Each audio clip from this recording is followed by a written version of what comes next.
13 000 km de Paris, loin de tout continent, dans un minuscule archipel sous le tropique du Capricorne, voici la France encore, l'île de la Réunion, département français d'outre-mer.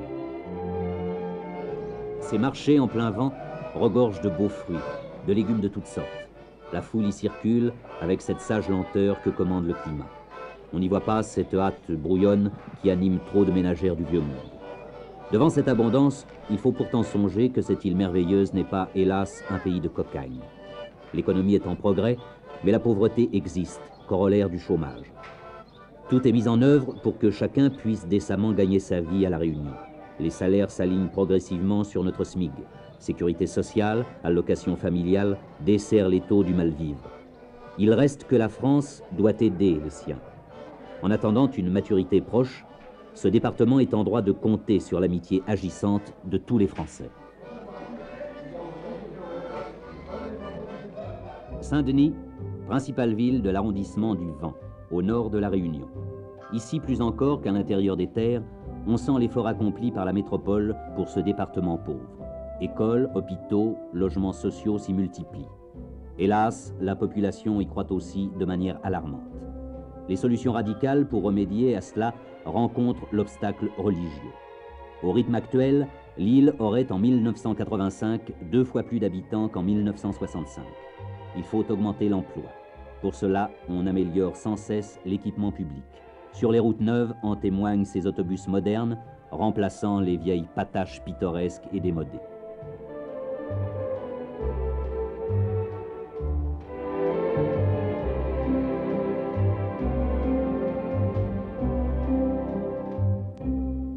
Quand le plumeau qui surmonte la canne tourne au violet, la récolte est bonne à cueillir.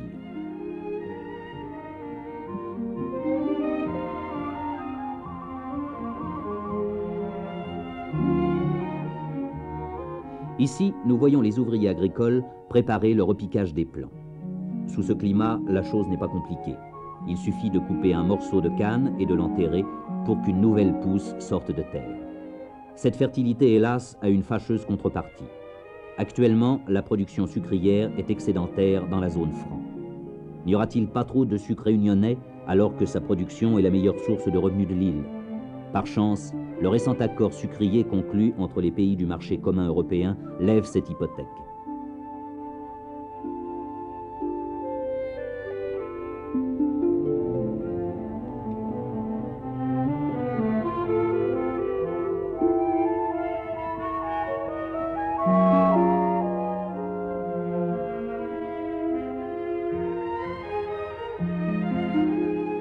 La canne occupe 66% de la surface cultivée et représente 97% des exportations.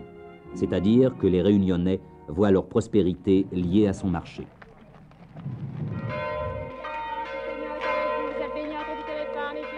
Cette foule-ci est catholique. C'est un jour de pèlerinage à la mer pour prier et chanter à la mémoire des marins disparus. N'était le paysage et les visages où paraissent toutes les familles humaines, on pourrait se croire dans un village métropolitain un jour de pardon.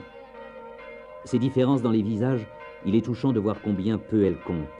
Ces familles disparates, réunies par la France en une île lointaine, n'en font plus qu'une, qui est nôtre, et qu'il est facile à tout Français d'aimer. Encore faut-il ne pas oublier les devoirs que nous crée cette amitié.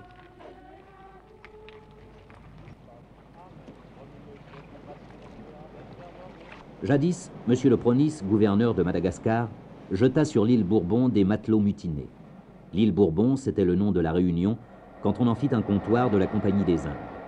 Les mutinés se trouvèrent si bien dans l'île qu'ils déclarèrent plus tard ne vouloir plus quitter ce paradis. Depuis, les 12 sont devenus 400 000 et le paradis est trop étroit pour tous.